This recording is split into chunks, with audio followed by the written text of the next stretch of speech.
For me, any form of social injustice is just wrong. Society should be a place where everybody is equal before the law, irrespective of your positioning, your status, your family, or your background.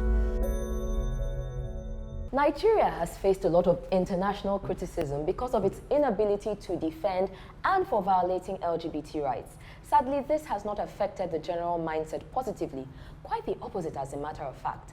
Now, our question on today's episode is, how are these perceptions affecting the lives of LGBT people?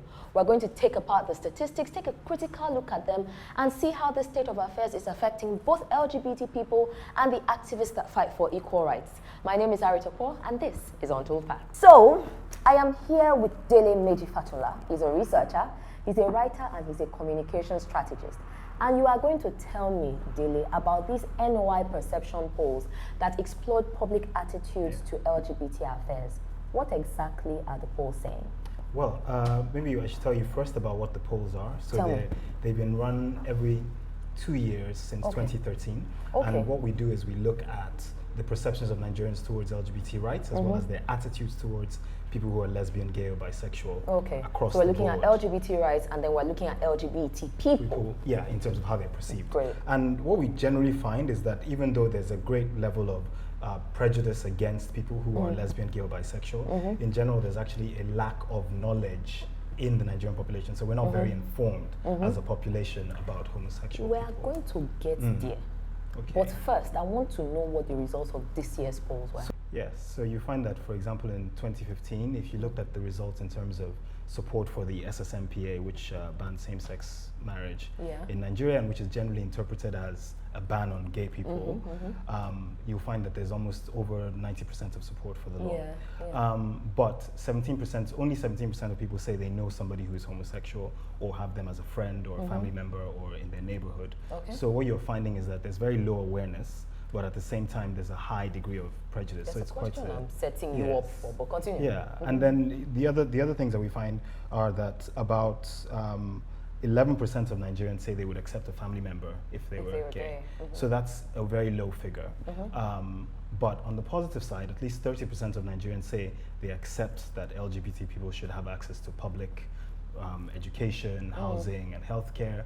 But on the flip side of that, you find people saying, about 80% of Nigerians saying they shouldn't have the same rights as Nigerians. So it's a very perplexing picture. And is this for 2015 or 2017? This reflects the polls of 2015. 2015. Yeah.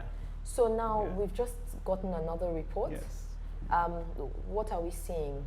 Has anything changed? Yeah, there have been a lot of changes, and actually in a generally positive direction. Although we found that support for the SSMPA itself is just persistently high, you're finding that in terms of public acceptance, tolerance is increasing from 11% in terms of family member acceptance. We're going to 13%. In terms of, say, for example, equal rights in terms of housing, education, and healthcare, we've got a 9% jump in that respect. So yeah, so we're seeing general levels of acceptance increasing. What I have been thinking about since I started looking at these trends and these numbers is how much of these responses are due to a prevailing mindset, and how much of it is due, do you think, I know you can't really read minds, but in your experience of doing these polls over the last few years, how much do you think is due to people thinking, okay, this is the accepted line of thoughts, and so let me just, follow this line because this is what everybody says is correct? Yeah.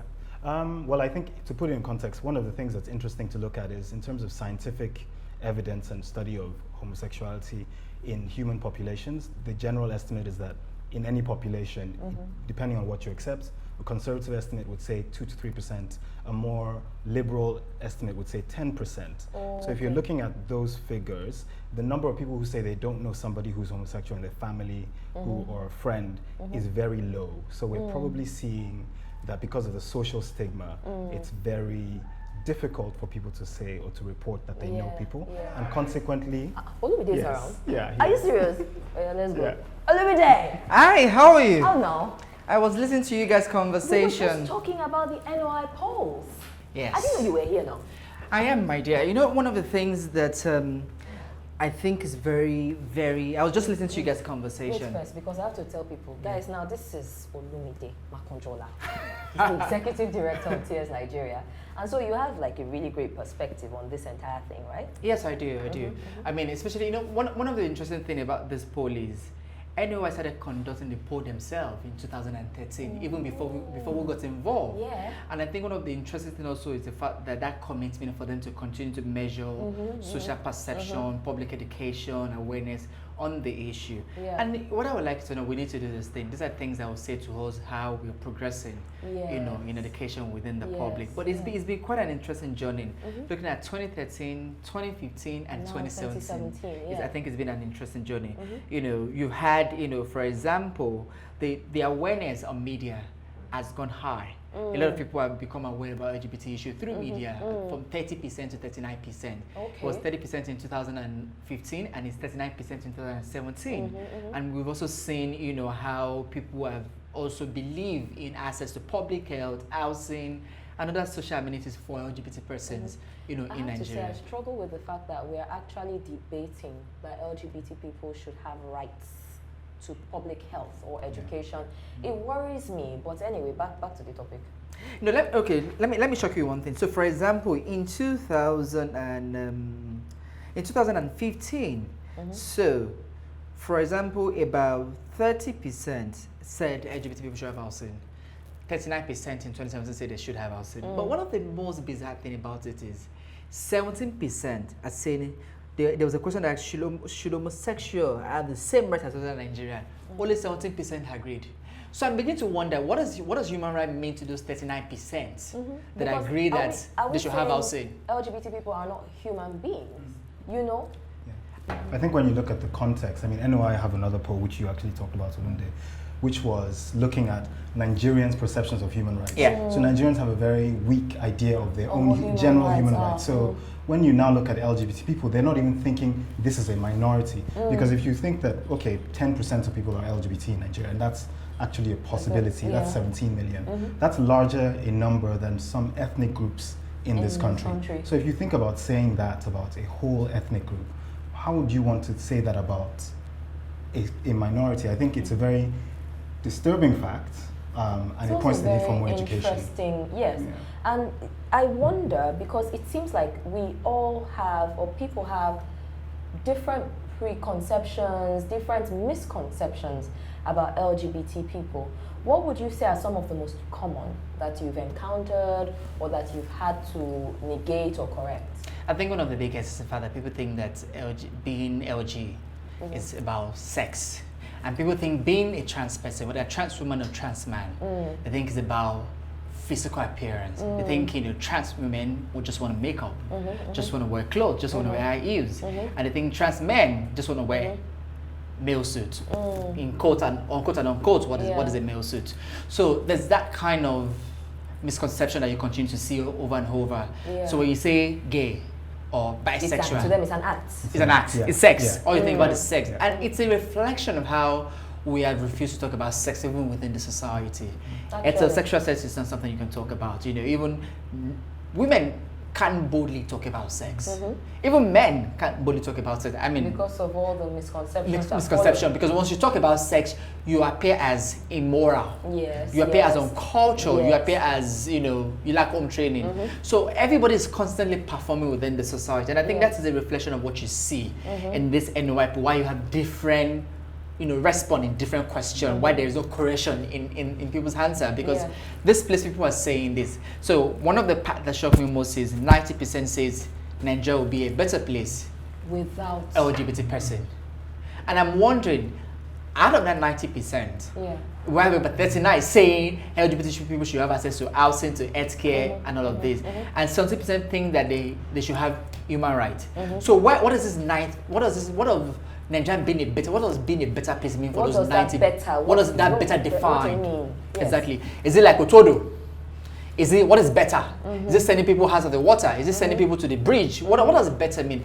But you know what is it saying to all of us is a reflection of what we mean and what we understand by better. We even don't know what better means for all of us. We don't even know what better should mean. And that is what you get when the office of the citizen is lacking in action, because all of us are reacting. Do you think it's an action thing, or do you think it's an awareness thing?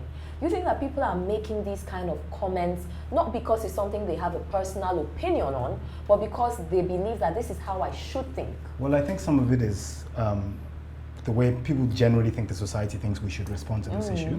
And some of it is a lack of education. Because the scientific consensus is that sexual orientation is unchangeable, it's a part of people's personality and innate, genetic nature. People that will argue that no one is born gay. That's what people argue, but actually the scientific evidence shows that that's actually incorrect. But if you believe that it's a behavior, of course you're going to try to criminalize it. Of course you're going to try to stop people doing it. Whereas if you accept that actually this is the way people are, for better or for worse, you then start to have more tolerant attitudes because you have to tolerate it. So I think it's a balance between educating people and also addressing the issue from a point of, actually the general consensus is we all have human rights, so they need to be respected regardless of whether you like it or not. Yeah, and you also have to understand the society, being homophobic is something cool. So sometimes people, doesn't really mean that people understand these things. It's just that they have to appear politically correct, And like I said to people oftentimes, this is not a society where if an actor or an actress say, I support LGBT right, they will get a lot of support. In fact, they might lose support, but if they say something homophobic, they won't get more support. So it has become a social issue. So even when you know otherwise, you can't say because it has its own negative impact. There's that backlash. Yeah, there's that backlash. You said something I found very interesting. You talked about how media has influenced perceptions. Are there any other ways that you can increase that awareness or provide more education to increase this awareness of LGBT rights as human rights and basically start to deal with this homophobia that is so prevalent? No, you have to start using all kind of new media, pop culture, literature. You have to publish books, you have to publish real life stories, you have to publish, you have to commission works around new narrative. I mean, we've been doing quite a few of that. We have to core a book coming out this year, published by Cassava Public Press, one of the leading, publishing firm in Africa. Yes. One is around a transgender person who moved from London to Nigeria. One is a collection of story of queer women in Nigeria of different class, middle class, lower class. So you have to continue to give people alternative narrative, because also the problem is it's unfair to people to say they don't know what they're saying and you're not giving them enough alternative narrative. I mean, let's be fair. For a lot of us, we grew up in this country, in a church environment, in a school environment, and all of this environment where people are constantly saying, this is what it is. So you go with what you have, oftentimes. So the only way you can change it is give more narrative than what you have. And do you feel that equal rights activists are being aggressive, or not aggressive, proactive enough in showing that there is an alternative narrative that people should listen to? Do you think that we're being proactive enough about it? Do you think there's still more that can be done? And if there's more that can be done, what more can be done? I think that's a tricky question, because obviously the conversation is one that has to be managed. But there's a need to connect the LGBT rights issues to the broader issue of civil rights in Nigeria. I think that conversation hasn't been had enough.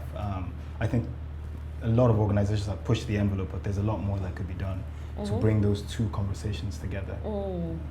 So I think what needs to happen is that, we need to be able to, whether LGBT activists, whether human rights activists, whatever kind of label you want to give to yourself, we have to find a common ground and to understand that it's about human. The labeling needs to go, and it's about human. Regardless of what people identify as, we must be able to push the envelope beyond just issue of sex. Exactly. I have something that constantly puzzles me, and this is the statement that, homosexuality is not part of our culture. Unfortunately, we're finding out more and more that homosexual relationships did exist way before colonialism. Is there any way we can pull that narrative into the present day discussion, and do you think that will help? Yes, I definitely think it would help. I think a lot of, for example, this conversation about media, we need films, we need stories that explore that. We also need real life documentaries that talk about the fact that historically, in the east of Nigeria, you have women-to-women marriages. In the north of Nigeria, you have the personality of the Yandao, who are men who are effeminate. So this has been part of African culture for a long time. And we need to deconstruct what is being called culture now, which is colonial heritage, even the kind of the discrimination.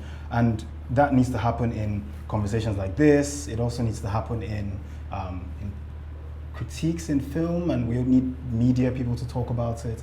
And I think people also need to do their own research and read, because yeah, it's about education, but also I think it's not so much that people necessarily want to hold on to these prejudices, but they don't have enough alternative avenues. Because I have found that out, that when you encourage people to do some research or to read, it almost seems as if you're asking them to discard culturally established values, religious held values. It's almost as if you're telling them to do something wrong.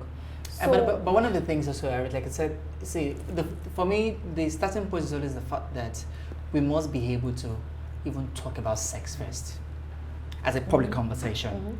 You know, it's as if something that nobody is actually worried. But Olumide, if we make that conversation about sex, don't we go back into that box of making the LGBT conversation? So we're not even talking about LGBT. Even straight people should even be freely. Let everybody be able to talk about sex.